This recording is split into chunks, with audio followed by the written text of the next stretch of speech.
എല്ലാവർക്കും പുതിയൊരു വീഡിയോയിലേക്ക് സ്വാഗതം. കുടുംബശ്രീക്ക് കീഴിൽ വന്നിട്ടുള്ള ഏറ്റവും പുതിയ ജോലി ഒഴിവുകളെക്കുറിച്ചുള്ള വിവരങ്ങളാണ് ഈ വീഡിയോയിലൂടെ ഷെയർ ചെയ്യുന്നത്. കുടുംബശ്രീ ജില്ലാതലത്തിൽ പ്രവർത്തിക്കുന്ന സ്നേഹിത ജെൻഡർ ഹെൽപ്പ് ഡെസ്കുകളിൽ സർവീസ് പ്രൊവൈഡർ, കൗൺസിലർ എന്നീ 2 തസ്തികകളിലെ നിയമനത്തിനായാണ് ഇപ്പോൾ അപേക്ഷ ക്ഷണിച്ചിട്ടുള്ളത്. വിവിധ ജില്ലകളിലായാണ് ഒഴിവുകളുള്ളത്. ഉയർന്ന പ്രായപരിധി ഉള്ളവർക്ക് അപേക്ഷിക്കാൻ പറ്റുന്ന തസ്തിക കൂടിയാണിത്. നമുക്കിതിനെക്കുറിച്ചുള്ള വിശദ വിവരങ്ങൾ അറിയാം. വീഡിയോ മുഴുവനായി കാണുക. അതുപോലെ തന്നെ ജോലി നേടാൻ ആഗ്രഹിക്കുന്ന നിങ്ങളുടെ സുഹൃത്തുക്കൾക്ക് കൂടി വീഡിയോ ഷെയർ ചെയ്യാനും വീഡിയോ ലൈക്ക് ചെയ്യാനും മറക്കരുത്. ഇനി നമുക്ക് ഈ തസ്തികയ്ക്ക് അപേക്ഷിക്കാനുള്ള യോഗ്യത, പ്രായപരിധി, അതുപോലെ തന്നെ തസ്തികയ്ക്കുള്ള ശമ്പളം, അപേക്ഷിക്കേണ്ടതെങ്ങനെ തുടങ്ങിയ വിശദ വിവരങ്ങൾ അറിയാം. കുടുംബശ്രീ ജില്ലാതലത്തിൽ പ്രവർത്തിക്കുന്ന സ്നേഹിത ജെൻഡർ ഹെൽപ്പ് ഡെസ്കുകളിൽ സർവീസ് പ്രൊവൈഡർ, കൗൺസിലർ എന്നീ 2 തസ്തികകളിലെ നിയമനത്തിനായാണ് ഇപ്പോൾ അപേക്ഷ ക്ഷണിച്ചിട്ടുള്ളത്. കരാർ അടിസ്ഥാനത്തിലുള്ള നിയമനമാണ്.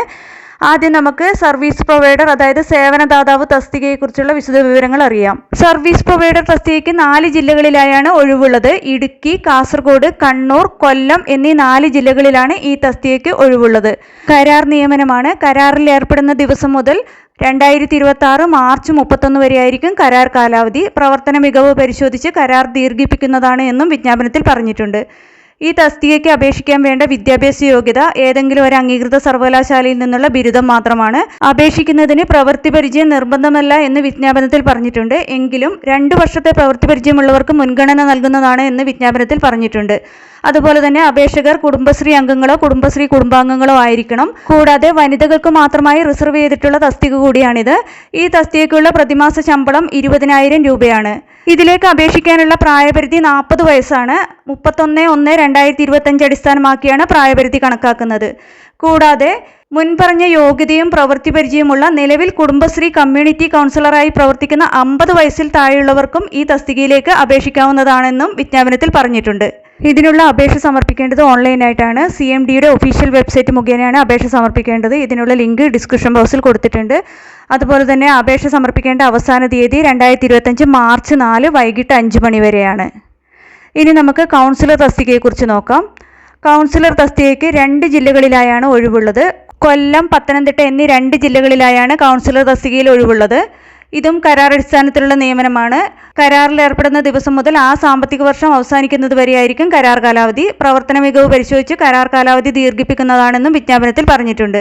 കൗൺസിലർ തസ്തികയ്ക്ക് വേണ്ട വിദ്യാഭ്യാസ യോഗ്യതയായി പറഞ്ഞിട്ടുള്ളത് MSc സൈക്കോളജി ഓർ MSW അല്ലെങ്കിൽ കൗൺസിലിംഗിൽ ബിരുദാനന്തര ബിരുദമാണ്. കൂടാതെ പ്രവൃത്തി പരിചയം കൂടി പറഞ്ഞിട്ടുണ്ട്. സർക്കാർ, അർദ്ധ സർക്കാർ പൊതുമേഖലാ സ്ഥാപനങ്ങൾ, ദേശീയ അന്തർദേശീയ നിലവാരത്തിലുള്ള സ്ഥാപനങ്ങൾ, മികച്ച സ്ഥാപനങ്ങൾ എന്നിവിടങ്ങളിൽ കൗൺസിലറായുള്ള 2 വർഷത്തെ പ്രവൃത്തി പരിചയം നിർബന്ധമെന്ന് വിജ്ഞാപനത്തിൽ പറഞ്ഞിട്ടുണ്ട്. കൗൺസിലർ തസ്തികയുടെ പ്രതിമാസ ശമ്പളം 30,000 രൂപയാണ്. ഈ തസ്തികയ്ക്കുള്ള പ്രായപരിധി നോക്കാം. കൗൺസിലർ തസ്തികയുടെ പ്രായപരിധി പറഞ്ഞിട്ടുള്ളത് 40 വയസ്സാണ്. എന്നാൽ മുൻപറഞ്ഞ യോഗ്യതയും പ്രവൃത്തി പരിചയവുമുള്ള നിലവിൽ കുടുംബശ്രീയുടെ കമ്മ്യൂണിറ്റി കൗൺസിലറായി പ്രവർത്തിക്കുന്ന 50 വയസ്സിൽ താഴെയുള്ളവർക്കും ഈ തസ്തികയിലേക്ക് അപേക്ഷിക്കാവുന്നതാണെന്ന് വിജ്ഞാപനത്തിൽ പറഞ്ഞിട്ടുണ്ട്. ഈ തസ്തികയും വനിതകൾക്ക് മാത്രമായി റിസർവ് ചെയ്തിട്ടുള്ളതാണ്. ഈ തസ്തികയ്ക്ക് അപേക്ഷ സമർപ്പിക്കേണ്ടത് ഓൺലൈനായിട്ട് തന്നെയാണ്. CMDയുടെ ഒഫീഷ്യൽ വെബ്സൈറ്റ് മുഖേനയാണ് അപേക്ഷ സമർപ്പിക്കേണ്ടത്. അതുപോലെ തന്നെ അപേക്ഷ സമർപ്പിക്കേണ്ട അവസാന തീയതി 2025 മാർച്ച് 4 വൈകിട്ട് 5 മണി വരെയാണ്. അപേക്ഷകർ എക്സ്പീരിയൻസ് സർട്ടിഫിക്കറ്റുകൾ അപേക്ഷയോടൊപ്പം സമർപ്പിക്കേണ്ടതാണെന്ന് പറഞ്ഞിട്ടുണ്ട്. ഉദ്യോഗാർത്ഥികളുടെ ബയോഡാറ്റ സ്ക്രീനിംഗ് നടത്തി യോഗ്യതയും പ്രവൃത്തി പരിചയവും പരിഗണിച്ച് യോഗ്യരായവർക്ക് എഴുത്തു പരീക്ഷ, ഇന്റർവ്യൂ എന്നിവ നടത്തി റാങ്ക് ലിസ്റ്റ് തയ്യാറാക്കുന്നതിനുള്ള ചുമതല CMDക്കാണ്, അതായത് സെന്റർ ഫോർ മാനേജ്മെന്റ് ആൻഡ് ഡെവലപ്മെന്റിനാണ്. ഈ 2 തസ്തികകൾക്കും അപേക്ഷ ഫീസ് കൂടി പറഞ്ഞിട്ടുണ്ട്. 500 രൂപയാണ് ഉദ്യോഗാർത്ഥികൾ പരീക്ഷ ഫീസായി നൽകേണ്ടത്. ഈ തസ്തികകളുടെ നോട്ടിഫിക്കേഷനും മറ്റ് വിശദ വിവരങ്ങളുമെല്ലാം കുടുംബശ്രീയുടെ ഒഫീഷ്യൽ വെബ്സൈറ്റിൽ ലഭ്യമാണ്. അതിനുള്ള ലിങ്ക് ഡിസ്ക്രിപ്ഷൻ ബോക്സിൽ കൊടുത്തിട്ടുണ്ട്. താല്പര്യമുള്ള യോഗ്യരായ ഉദ്യോഗാർത്ഥികൾ ഈ അവസരം പരമാവധി പ്രയോജനപ്പെടുത്തുക. അതുപോലെ തന്നെ 2025 മാർച്ച് 4 വൈകിട്ട് 5 മണിക്ക് മുമ്പായി തന്നെ അപേക്ഷ സമർപ്പിക്കാൻ ശ്രദ്ധിക്കുക. നിങ്ങൾക്ക് ഈ വീഡിയോ ഉപകാരപ്രദമെന്ന് തോന്നിയാൽ ഇനിയും ഇതുപോലുള്ള ജോലി സംബന്ധമായ വിവരങ്ങളും മറ്റ് വിദ്യാഭ്യാസപരമായ വാർത്തകളും അറിയാൻ ചാനൽ സബ്സ്ക്രൈബ് ചെയ്യുക. അതുപോലെ തന്നെ ഈ വിവരം മറ്റുള്ളവരിലേക്ക് എത്തിക്കാൻ വീഡിയോ ഷെയർ ചെയ്യുക, ലൈക്ക് ചെയ്യുക.